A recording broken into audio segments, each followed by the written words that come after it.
Welcome to this episode of EagleAir TV. I'm Lucas Finger. This episode features the Performing Arts Center, Misinformation, You Matter, Kindness, Baseball, and our Uke In The Know.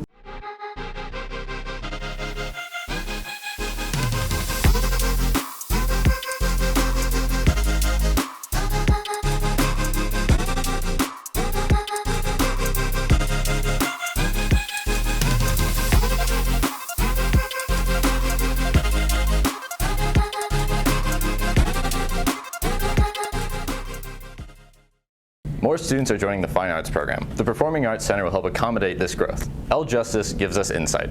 Nixa High School is making a few new additions this year. One of these is their Performing Arts Center. Brandon Clark, the activities director, says there will be more space for students in the new Performing Arts Center. Only going to be the kind of like an auditorium like we have now, but larger. It's going to seat about 1,100 people in a large lobby, open area, kind of a multifunctional flex space out in the lobby to be able to hold meetings and you know other events out there as well. Looking forward to having more space. Is biggest thing to be able to hold more people at events inside the Performing Arts area. So there'll be a lot of opportunities to host like fine arts events. You know, it could be art shows, it could be all sorts of things, community events and whatnot. So we'll have the ability to do a lot more than we do now. I think we're looking at about $15 million will be the cost of it.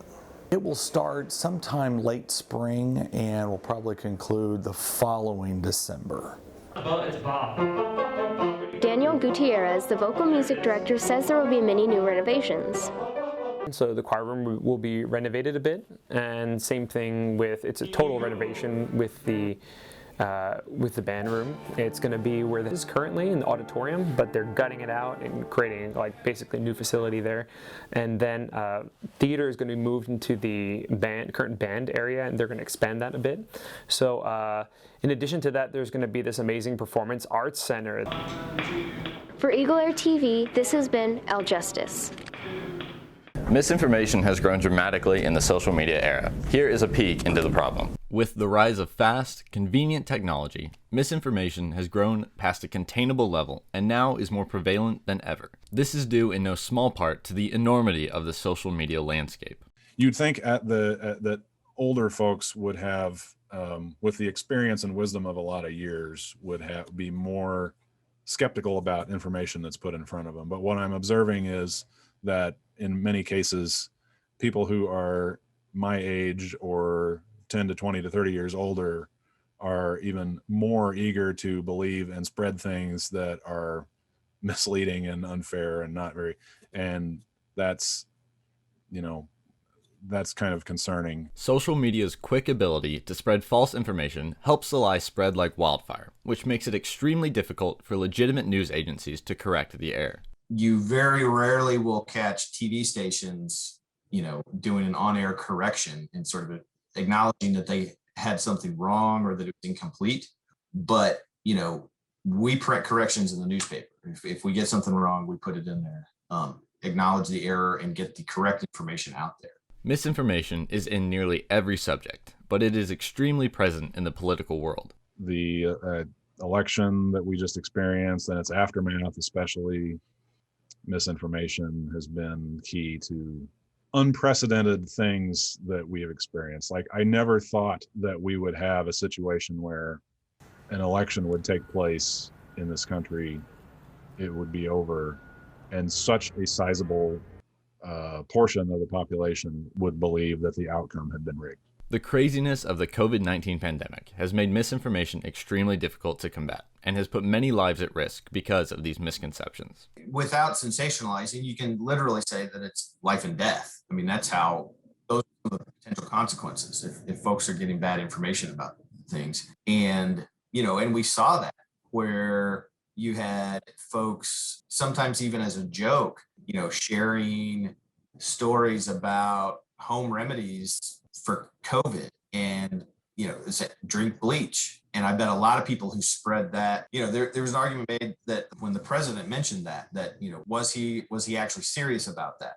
Whether or not he was, some folks shared that either because they believed it or because they thought it was ridiculous. They thought it was funny maybe, and they spread it. When accessing your news, make sure to look for the red flags showing you that you aren't getting the full story. Be careful of anything trying to elicit an emotional response, and probably most helpfully, look for platform-issued warnings on posts or communities. For EagleAir TV, this has been Lucas Finger. Nixa has had to say goodbye to several students this year. Delaney Goss shows how one junior high student has worked to spread positivity during this time with the You Matter movement. After Nixa Public Schools lost 2 students to suicide, Noah Perry, a 7th grade student, wanted to do something for his peers. I just wanted to do something for the Nixa Junior High, and once we made our logo and kind of all that stuff, it kind of blew up to being a countrywide thing, and it just was so cool to see like something that we wanted to do just for the junior high, and it turned to something really big. We've accomplished a billboard, we've accomplished shirts and hoodies and pop sockets and stickers and awareness kind of all over the country, and people reaching out. And there's a sign across the junior high right now that says You Matter, and that's a really big impact, and we've just, in the past couple of months, we've done a lot just to improve. Paige Euler, a freshman, says the You Matter movement is important. I've seen a lot about it everywhere, on the news, on social media, just around anywhere. It makes me happy that we can come together. To me, it means that you're not alone and that other people go through it too. Maybe you just don't know it. People matter, and that no matter if you're alone or you are different than others, that people still care about you. And in case you aren't sure, You matter. You matter. You matter. You matter. You matter. You matter. You matter. You matter. You matter. You matter. You matter. You matter. You matter. You matter. You matter. for EagleAir TV, this has been Delaney Goss reporting. You Matter. Everyone has needed some kindness this year, so us here at EagleAir have decided to take that into our own hands. 2020 really wasn't that great for Nixa High School, and 2021 isn't looking much better. Me and my friends wanted to raise spirits little by little, so we made goodie bags. Karen Perry gave us business cards and a few stickers to put in each bag. These bags had candy, a few Mary Kay items, and 4 Jake stickers and business cards.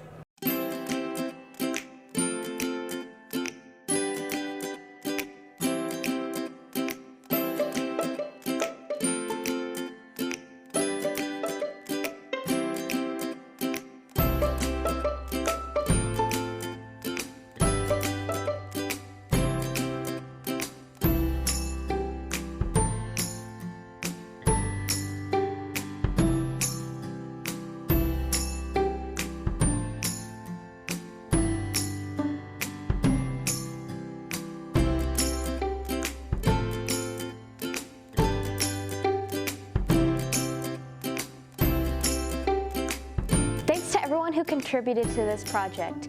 We love you all, stay safe, and you matter. For EagleAir TV, this has been El Justice. Baseball season is now in full swing. Ellie Sorgenfrey has more. Jarrett Nelson, a varsity baseball player, says that he is a leader of the team.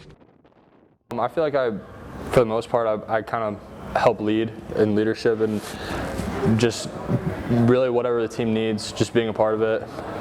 Nelson says that mental preparation is important. I think I mentally prepare. I get with my pitcher before the game and really talk over what's going to happen, what we're going to do, what we're going to try and do depending on who we play, just certain scenarios, and really lock it in from there. I think we're going to have a positive outlook. I think that once we really start gelling, I don't think we've really even played the best of our ability yet this year at all. I think that it can just keep getting better from there. Coach Darty, the baseball coach, says that he has been in this for a long time. I was a coach. I've been actually a lot of places. I was at Stockton for a year. I was 22 years old when I took that job. Then I was 3 years at El Dorado Springs. Went 1 year to Walnut Grove when I moved down here. Then I've been at Springfield Catholic for 12 years, and that's my 4th year at Nixa. I think we've got a good record right now. Our pitching's been really good. Defense has been really good. When we're not hitting like we can hit, when we start hitting, we'll be a pretty good ball club. Darty says that there have been a few obstacles along the way. Really, some of the biggest obstacles are just, there's so many semantics of people not being used. It's been 2 years since we've had a spring season, so people aren't used to how things run. Because in baseball, you have club baseball, which is different than spring baseball. So people some parents and players get a little bit confused on how things work. So that's really probably the biggest issues. But for the most part, overcoming, just not having a spring season. But, a lot of my guys all played summer baseball. A lot of them played in the fall too. So those are always going to be obstacles not having a season, but everybody else is in the same boat, So those are probably the main things that are different than most years. For EagleAir TV, this has been Ellie Sorgenfrey. Next up is a new segment of our Uke in the Know with TJ Sorgenfrey. Oh, I didn't see you there. Aloha and welcome to this edition of our Uke in the Know. And we have a special guest today.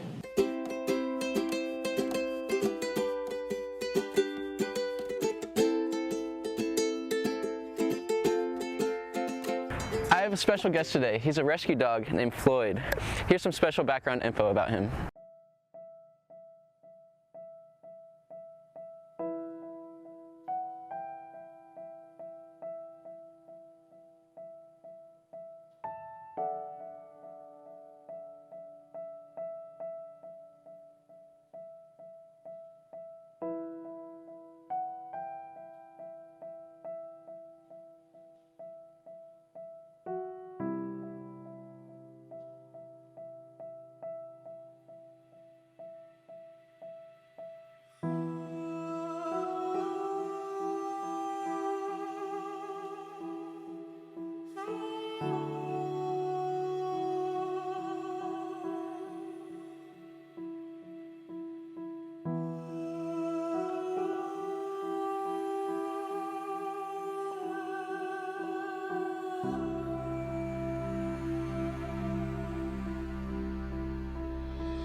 May 3rd through 7th is Teacher Appreciation Week. Make sure to go thank your teachers. Senior finals are May 7th and 10th, so make sure seniors are studied up. On the evening of April 26th, we will be having our Senior Academic Awards Night. You'll be notified if you should attend.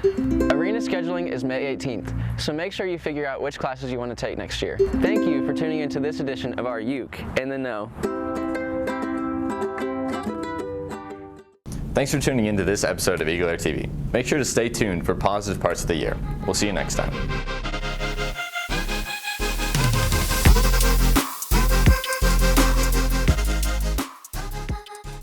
When you think of these past 2 years, you think of one thing and one thing only: COVID-19. The illness has affected everyone's lives and has given people hard challenges to overcome.